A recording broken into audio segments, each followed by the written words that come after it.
What's good everyone, it's Smudger here. Yes, this is another gold guide, this time for the OTS 9, and let me tell you, this thing sucks to get gold because of one category.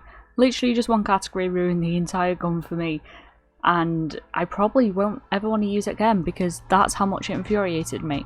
As always, we'll run through the class setups I used, how they evolved as I unlock more things, how each attachment kind of plays into the challenges, quick run through of game modes, and then onto the actual camo challenges themselves. So to kick it off, you're going to want to put on any single barrel that increases bullet velocity, damage range, absolutely anything. Of course, the culmination being the task force barrel, because this gun, even in hardcore, can take like 5 shots to kill someone and you will die without it, as I learned numerous times.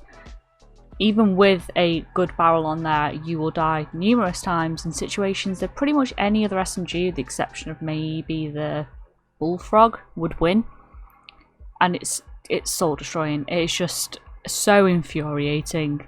You could put a laser on it if you really wanted to. I personally didn't use any. I didn't really need to. Then foregrips, anything that makes you move a little bit quicker, I find is pretty useful until you get to the bruiser grip, which is my personal favourite for most SMGs. As far as mag sizes, it's only a 25 round mag, so you're going to want to make sure you're putting on anything that increases that. I've kind of settled on the 32 round fast mag. I did use the 40 round for a little bit. I just felt like I was like losing my life a bit too often as I was trying to reload that 40 round mag. And if you watched one of these before, you'll know I favour the drop shot wrap until I do eventually unlock the final one.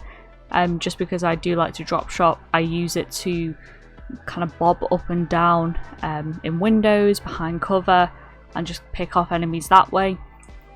And then finally for stocks, I was running the wire stock for most of this, and I kind of wish I'd continued to do so because the sprint to fire time on this gun sucks. Yeah, I was losing a lot of kind of reaction based battles that I felt like I shouldn't have been losing purely because of the sprint to fire time. So that's something to bear in mind.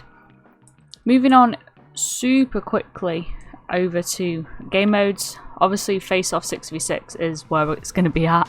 I did the majority of the challenges in this, with the exception of one challenge which we'll actually get to a bit later, which I did in Nuke Jacks, and it was the final one that I completed. That was the soul destroying one. Face off is fantastic. You can play core face off as well. I did for a little bit, just to kind of give myself a break. That works too as well. Works pretty good for one challenge in particular. But speaking of challenges, let's jump into them. So first off, of course, you have 300 eliminations. I say this in every single video. If you can't get 300 eliminations with the gun you were trying to get gold for, I cannot help you. And then we have 75 headshots. Initially I was struggling to get them kind of when I just unlocked this challenge. And the moment I stopped paying attention to it and just started using the gun to level it up, I found that I was racking, you know, not a huge amount each match, but like 2 to 5 comfortably without thinking about it. Which was quite nice, especially in face-off where it's so chaotic, you're going to pick them up without really noticing. All the usual things do apply though, you know, if a player's AFK, make sure you shoot them in the head, you know, if they're not paying attention, shoot them in the head. Physically focus on pulling your aim up at times, doesn't have to be throughout the whole match, but just at times.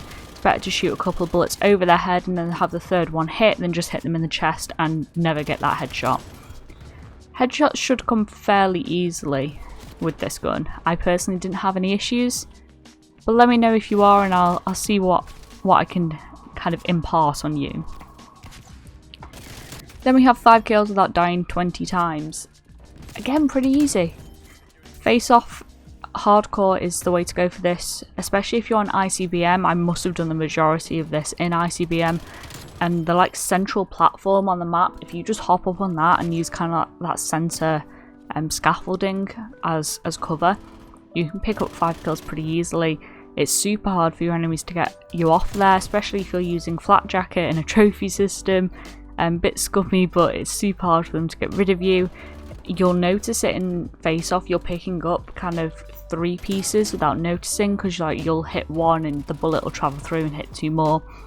It's quite satisfying. I didn't have too many issues with this. You just kind of got to go hell for leather, get yourself involved, get involved in the action, and you should pick it up pretty easy. And then we have 50 long shots. Good God, this challenge made me want to curl up into a ball and cry. I switched out the stock for a longer range sight, just as far as class setups go, but this gun can take like 5 or 6 bullets to kill someone at range, anything past like 15-20 meters, and it just hates you. Even in hardcore, it was such a drag. That's why I went to Nuketown and Hijack. So there are some long lines of sight on gunfight maps for face-off, but it's not really the most efficient way to do it.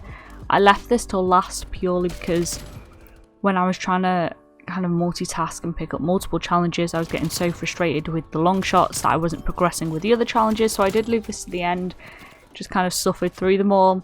I would say that's the best way unless you're feeling fairly comfortable getting long shots, in which case you do you, but you've got to make sure you are hitting them in that upper chest and head area. You just have to, otherwise they will just turn around and shoot you in the face before you've managed to get that final 5th bullet to kill them.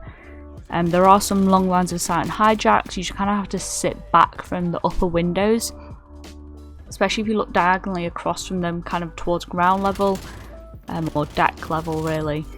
It is possible. Nuketown's obviously the more preferable one, so for hijacks, you know, if you're really struggling to get them, I'd suggest just doing whatever you want to do until Nuketown comes up in the rotation. It's a tough one, it is possible. The biggest tip I can give you is to make sure you're tapping the trigger. Do not hold it down no matter how frustrated you get that your bullets aren't hitting, because the recoil is wildly unmanageable at range. Just to make sure you're tapping it, you want 2 or 3 bullets coming out at a time, release and then go again. It takes a bit of getting used to, but I started to rack them up far quicker once I did adopt that tactic, so just something to bear in mind, and good luck with that one. And then we have 75 enemies detected, stunned or blinded by your score streaks, equipment, field upgrades. Obviously if you're in face-off there's no score streaks, but equipment you're going to want stuns, flashes, you know, even your trophy system, field mic, will pick them up even if you can't see the map. It still counts if they're in the radius. Obviously if you're not in face-off, UAVs, harps, I think most people are pretty comfortable with this kind of challenge now. It's pretty easy now that most people have got it figured out. Then we have 75 enemies at point blank range.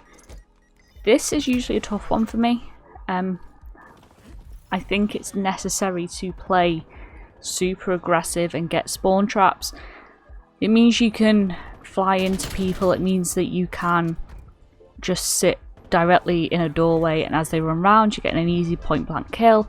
Any choke points, if you sit literally around the corner from them, you're going to get easy point blank kills. If you throw yourself at people, you'll get easy point blank kills. Face-off's fantastic for this. Nuketown works pretty well as let's try that again. Nuketown works pretty well as well. Hijack works, you just need an aggressive enemy team.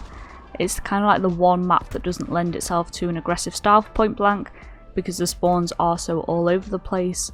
Hijacks relies on the enemy coming to you a bit more for these, but they were fairly easy. I didn't really focus on them too much. It was just kind of like a subconscious thing. You know, same thing with the headshots. You know, if they're AFK, make sure that you get a point blank kill. If they're not paying attention, take that time to go an extra foot closer. You know, simple things like that that kind of pay off in the end. And finally, 2 or more enemies rapidly 25 times. Face-off's going to be the easiest way to do this. You'll pick up 2 pieces without noticing. The spawns in face-off are so wild that quite often you'll just be stood there and like 3 enemies will spawn in front of you. It's super easy. Yeah, I didn't have any issues with it. It's hard to give any tips because face-off was my saviour for this, as it was for a lot of challenges.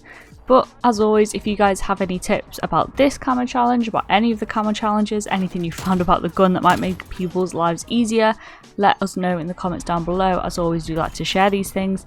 If you did enjoy the video, give it a like, subscribe if you want to find your way back. Hope you'll have a good day, and I'll see you next time. Bye.